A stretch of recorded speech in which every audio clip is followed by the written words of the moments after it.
Media के माध्यम से, social media के माध्यम से हमेशा ही तवज्जो दी है और हमेशा जो हम मुद्दे नागपुर शहर में भारतीय जनता पार्टी के खिलाफ, RSS के खिलाफ और जो भी नीतियाँ गलत है उसके खिलाफ जब जब हमने आंदोलन किया है तब तक आप लोगों का साथ हमेशा प्राप्त हुआ है।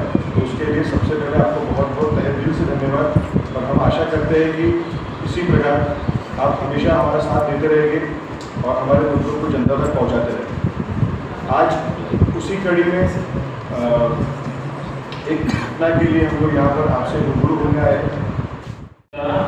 संध्याकाळी आम्ही सगळे ट्रेनिंग अटेंड करत होतो। मी दिल्लीला होतो, बाकीचे कार्यकर्ता सगळे मुंबईला होते। 29 तारखेला शॉप बंद करण्यासाठी जो ॲक्ट त्यांनी काढला आहे की 10 वाजता दुकानं सगळी बंद राहिली पाहिजे, तर अशा वेळी आडवाणी धाबा जे दुकान इतवारी गांधीपूजा चौकात आहे त्या चौकातलं दुकान यांनी 10 वाजता बंद केलं। बंद केल्यानंतर इतर दुकानं सगळे सुरू होते आणि ते सुरू असताना कारवाई करणारा जो गस्त पोलिसांचा जो रात्री फिरतो तो आला, सरळ आडवाणी धाब्याचं शटर उघडलं, शटर उघडून काकांना बाहेर काढलं, म्हणजे धक्काबुक्की करतच बाहेर काढलं आणि त्यानंतर तिथे बसलेल्या कस्टमरला पण त्यांनी हाकललं। म्हणजे इथपर्यंत सूट जर यांना दिली आहे तर मग तुम्हाला कारवाई करायची आहे तर प्रत्येकासाठी एकसारखी राहिली पाहिजे। फक्त अडवाणीविषयी पाहू म्हणजे अडवाणी यांचे प्रश्न उचलते, यांच्या विरुद्ध बोलते म्हणून त्याच्यावर तुम्ही हात झाडायचा प्रयत्न करताय का असं तेव्हा समजलं। त्यानंतर आम्ही CP साहेबांना पत्र दिलं, DCP साहेबांना पत्र दिलं, पोलीस स्टेशनच्या PIना पत्र दिलं, पण आतापर्यंत त्यावर कुठलीच कारवाई करण्यात आलेली नाही। तर ही कारवाई जे म्हणजे ज्या प्रकारे कारवाई तुम्ही खाली दुकानदारांवर करता मग यांच्यासाठी तो नियम नाही आहे।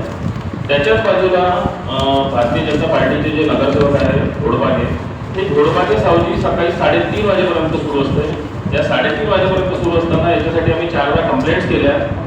कंप्लेंट्स केल्यानंतर पण त्याच्यावर काही ॲक्शन अजूनपर्यंत झाली नाही। ते म्हणते की बाहेर आलं की दुकान बंद आहे।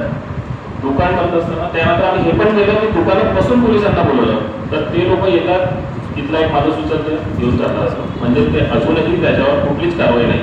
आणि काल रात्री शुक्रवारची गोष्ट आहे की शुक्रवारी पण काही PI लोक आले होते दुकानात आणि त्याच अंकलला शिव्यागाळी करून धक्काबुक्की पुन्हा करण्याचा प्रयत्न केला। मग असं वारंवार का बरं होतं?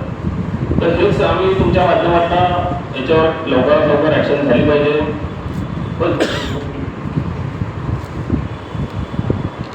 विषय हा आहे की फक्त तिथे काँग्रेस कार्यालय आहे आणि अफगाणी नाव हे काँग्रेस कार्यकर्ते आहे म्हणून पर्टिक्युलर त्या एरियामध्ये किंवा त्या दुकानात तुम्ही जाऊन तिथे कारवाई करता। अरे तुम्ही करा, कारवाई करा। तुमचा जो नियम आहे तो नियम सगळ्यांसाठी लागू राहायला पाहिजे।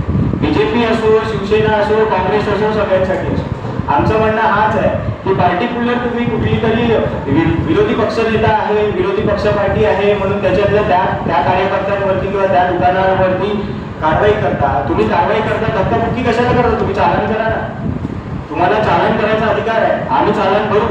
तुम्ही सांगितलं आम्हाला की बाबा तुमचा जो दुकान जे या कालावधीत बंद असला पाहिजे तर आम्ही बंद करू।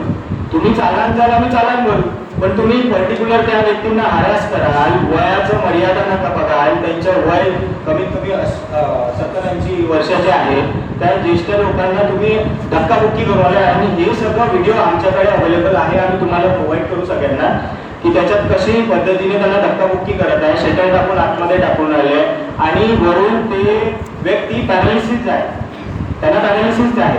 आता उदरनिर्वाह करायसाठी सगळे लोक आपल्या आपल्या पद्धतीने आपला कार्यक्रम करतात किंवा आपले नियोजन करतात। त्या नियोजनानुसार त्या नियोजनाला तुम्ही मदत करा, तुम्ही चालान करा किंवा तुम्ही त्यांना सांगा, अल्टिमेटम द्या, या सगळ्या गोष्टी असतात। त्या गोष्टीच्या विरुद्ध तुम्ही धक्काबुक्की करून आणि फक्त तिथं कार्यालय आहे काँग्रेस पार्टीचं म्हणून त्याच्यावरती कारवाई करा, हे कितपत योग्य आहे याच्यासाठी आम्ही लोकांनी सगळं